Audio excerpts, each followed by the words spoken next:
The Tar Heels, seeded #1 in the East, will play on Sunday against the #2 seed in the East, the University of Cincinnati. And coming up on today's Dean Smith Show, we'll meet Tar Heel freshman Larry Davis and go to his home in Denmark, South Carolina, and we'll catch up with former Tar Heel Curtis Hunter, and we'll look at highlights of Carolina's 80-74 win over Arkansas. All of that today on the Dean Smith Show.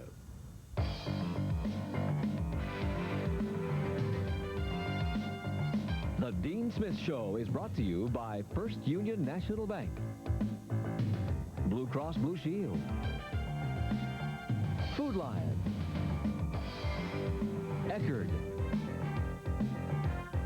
Red Roof Inns, Carolina Dodge Dealers, Campbell's Soup, Coca-Cola, and also by Slug's Restaurants. And now, here's your host, John Kilgo. And hello again, everybody, and welcome to the Dean Smith Show. From the Meadowlands coach, North Carolina on Friday night, an 80-74 winner over Arkansas. I wish it was 90. A great basketball game, Coach. Well, we're happy to have won, and certainly against an excellent Arkansas team. I thought we did some good things, and particularly the last 2 minutes, we did the right things. And George Lynch coming up with that defense play on Shepherd was just outstanding. But that's the kind of play you have to make in a one-game lost, you're out tournament. Right. And we did that, and I hope that today we can be ready against the Cincinnati team that is much like Arkansas. They're picked way ahead of them. They're in the 2nd seed, and Arkansas was a 4th seed. Coach, one thing that North Carolina did, I thought, amazingly well in the second half, especially only 3 turnovers against the Arkansas's defense. And that, if somebody told me we could only have 3 turnovers in the second half, I'd say that was remarkable. And Derek Phelps deserves a great deal of credit on that. And yet we made him pay for pressing us a few times, and that helped us get some easy baskets. Still, we didn't get the ball to Eric enough, and we hope we can do that today. And I know one of the keys, Coach, in the Arkansas victory was the offensive rebounding for North Carolina. We had great offensive rebounding. We shouldn't miss that many shots. They were mostly good shots, but if we did miss, George Lynch was there. Brian Reese had a great rebounding game, as did Eric Montross.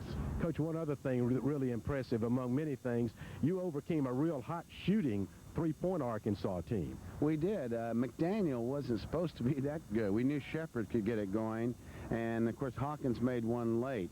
But the real guy they go to is Thurman, and we really tried to put pressure on him, and he didn't shoot quite as well. We played more zone than I thought we would going into the game. I didn't intend to do that, but it still helped us overall. A great win for North Carolina over the Arkansas Razorbacks. We're going to come back and show you those highlights after this from First Union.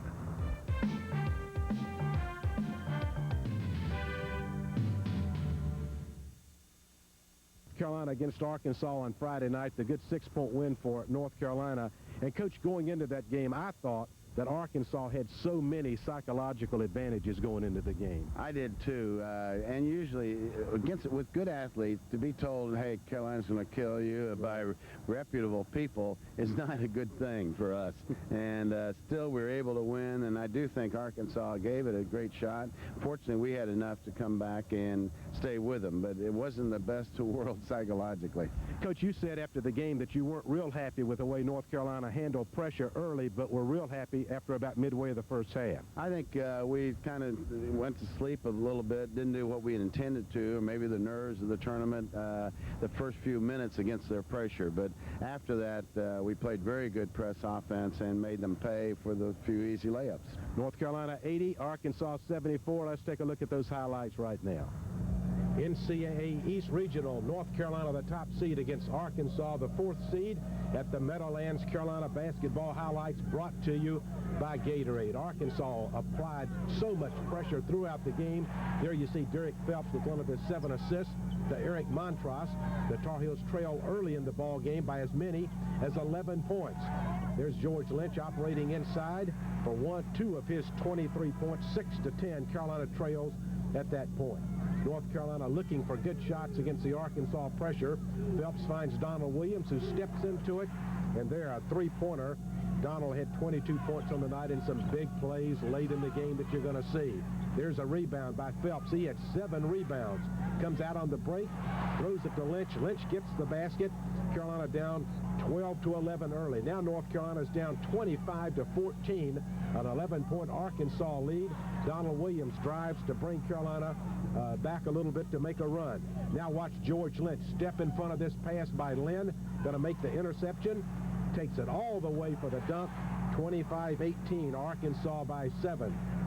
The Tar Heels getting acclimated a little bit right now to the pressure that the Hogs put on them throughout the basketball game. Donald Williams is going to get the pass, steps into a three-pointer, knocks it down. Arkansas at that point, 28-23. They've led the entire ball game up to this point. But watch George Lynch make just a great individual play. Misses it, gets one of his 10 rebounds, puts it back in. Then he made the foul shot, and we were tied at 28, the first tie of the basketball game. Down 31-38 at this point. Brian Reese goes baseline. That's a high percentage shot. 31-38. Now watch Eric Montross. Tar Heels rebound the basketball. Brian Reese to Phelps. Montross had 15 points, was very active on the inside. Donald Williams is going to take it in and miss it, in and out, but Montross follows.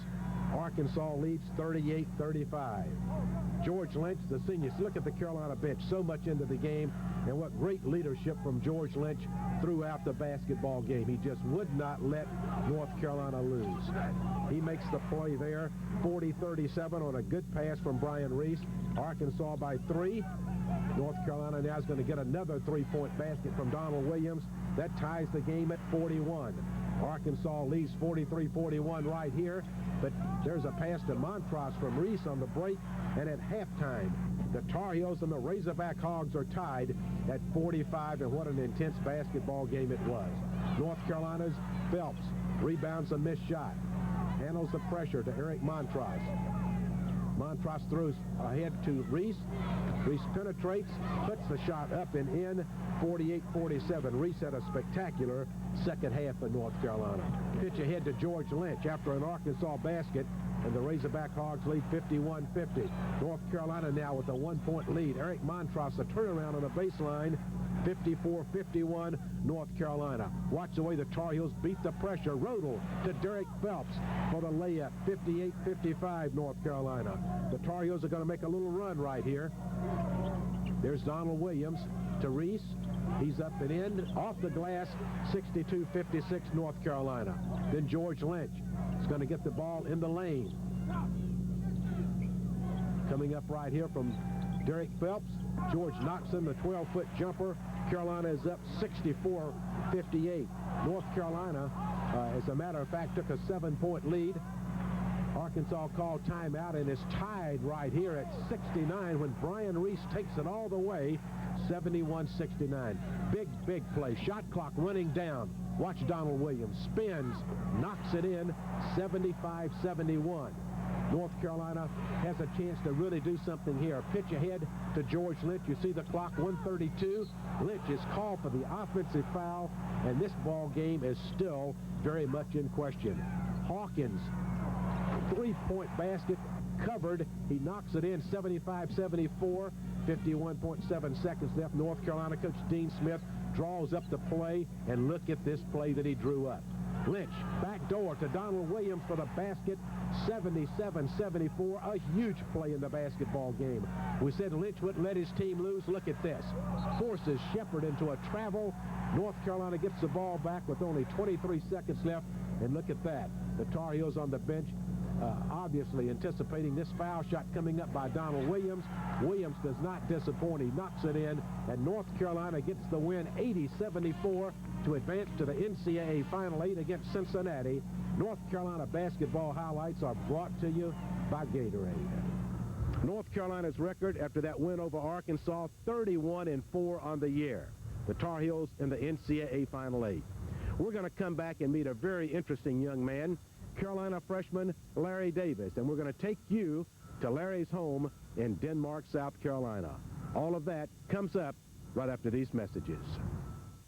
This opportunity we're happy to have, Coach, because we're going to meet one of your freshman basketball players, Larry Davis, who comes to you from Denmark, South Carolina. I'm pleased you can meet Larry via television. He really is a great young man, which I'm sure you can guess as you watch. He's going to be an excellent basketball player. He is now, but right now he's not taking care of the basketball as well as we'd like, but he has a very good quickness and speed, and the players respect him so much. The coaching staff does, and I'm sure you'll enjoy it knowing more about Larry. Coach, one of the things about Larry that's evident in this piece is how hard he has worked to be a good basketball player and a good student.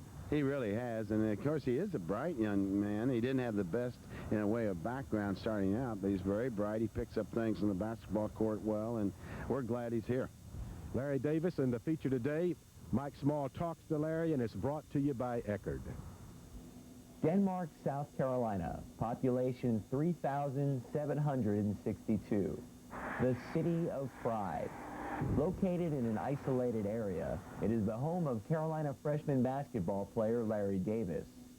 Davis was born and raised there. It is a slice of Americana, a small town where everybody knows everybody in town by name. Growing up in a town like I did, it wasn't many things to do, so therefore I played basketball all the time. Davis and younger sister, Nortasha, grew up in this home on the outskirts of Denmark. There were not many material possessions prevalent, but the more important things in life were there. Family, love, and lots of cousins. Larry's mother, Zelma Davis, keeps Larry's trophies and basketball mementos prominent in the house, as well as pictures of Larry and Nortasha. Mrs. Davis works hard at a local technical college to support her children, and that hasn't gone unappreciated by Larry. I can imagine that it's real tough, and right now I just want to try to make things a little easier for her by going to school, and maybe one day I can take care of her. Larry attended school here at Denmark Olar High School, which is located about a mile from the Davis' home. It's a small school, population about 400 students.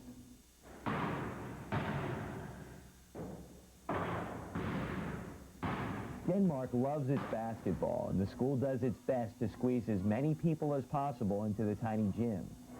This is a Class A school that went 30-0 in Davis's junior year and won the state championship. But Larry was not an instant star. He was a high school senior before he began to get recognition from some small Division I schools. His senior year was like a storybook. Davis averaged more than 44 points a game. I had to score a whole lot for my team to win because we didn't have too many, known basketball players. Most of them were football players and young guys that played on the team, so I really had to take control and be a leader. Davis is a gifted athlete, quick, a tremendous leaper with speed and quickness. North Carolina was his favorite team, but he doubted the Tar Heels would take notice of his basketball ability. It was a thrill for me at first because I never felt that it would be a time that I would meet one of the nation's best coach and you have a chance to play for one of the nation's best schools. And it was a real honor for me.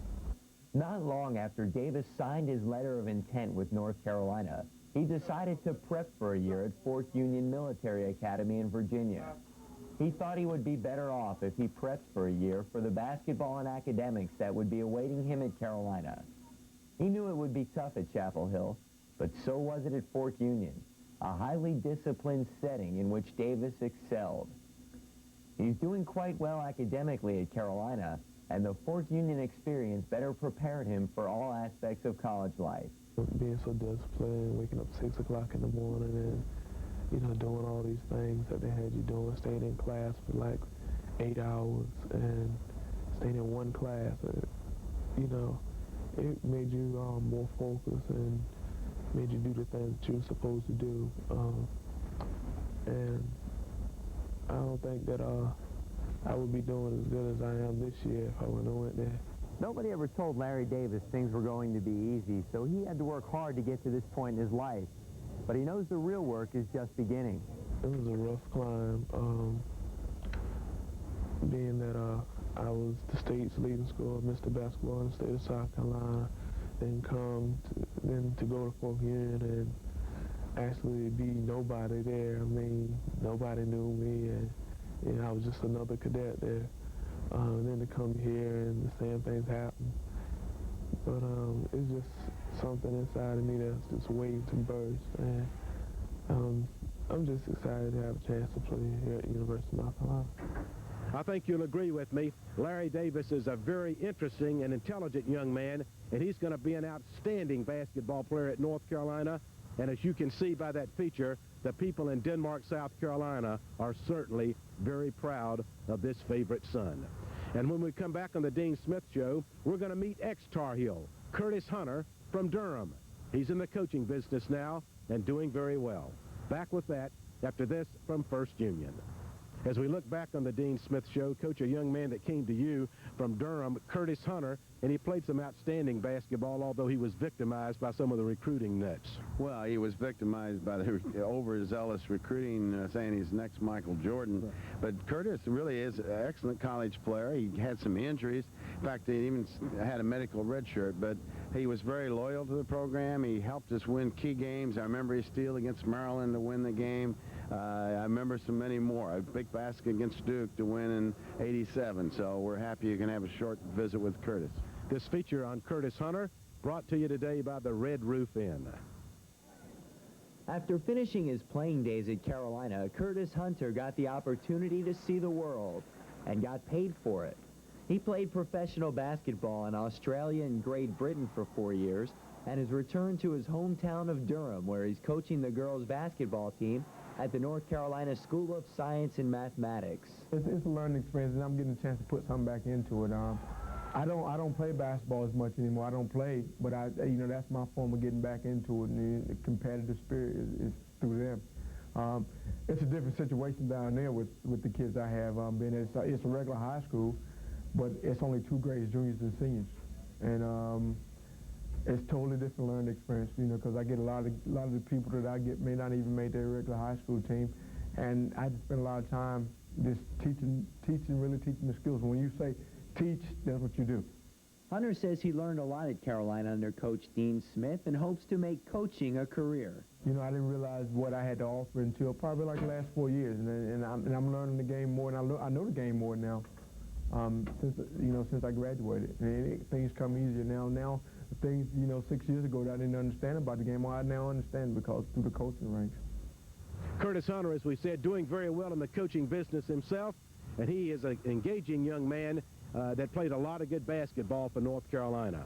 And speaking of North Carolina basketball, the Tar Heels have not gotten much rest up here in the Meadowlands. They played the late game on Friday night, and it was about 1 o'clock before they left the arena. But today, on Sunday, they have to tee it up again against a very good team from the University of Cincinnati. And Coach Dean Smith will have some closing words about that matchup after this from First Union. North Carolina advances to the Final 8. And, Coach, I know that you want to keep going, but what a wonderful achievement already for this North Carolina basketball team. It really has been, and it's something we'd lost to Arkansas on Friday. I would have said the same thing, but yet we're this close. We want to play very well. Now, if a team beats us, it plays better, okay, but I hope we play well against Cincinnati. They're a very difficult team for which to prepare in a short period with their unusual presses and traps, and they went to the Final Four last year. We went in '91. One of us is going back. Coach, one of the things that the people might be interested in is we taped this show on Saturday, and what a busy time this is for you and the coaching staff to try to get ready. You didn't leave the Meadowlands until almost 1 o'clock on Saturday morning. In less than 12 hours, we were back here for that press conference, do this show, and we have an hour's practice, and I watched 2 Cincinnati tapes and 2 more to go. Coach, another thing that has been impressive, I think, is the way Derek Phelps has come back from the injury in the ACC tournament to play so well. He really has, and I think he'll play very well today. He did many good things for us yesterday, and he's crucial for the success of our team. But everybody, like George Lynch coming up the way he did, and Brian Reese has improved so much going to the backboard. So we're happy with him and hope that we can have our best game of the year today. Coach, another thing that was fun to watch, you're busy coaching, but you see it too, is how your bench was so together and into that game against Arkansas. Well, they're a great group, and we're really a team where we only care about team goals, and that's unusual in this day and age. Well, Coach, against a very good Cincinnati team, we wish you the very best of luck in the Final Eight. Thank you, John. We thank you very much for watching the Dean Smith Show, and we'll see you again next week. Dean Smith Show has been brought to you by First Union National Bank, Food Lion, S&K Famous Brand Menswear, Granville Towers, Goodies, Gatorade, Eckerd, Red Roof Inns, Carolina Blue Newspaper, and also by Slug's Restaurants.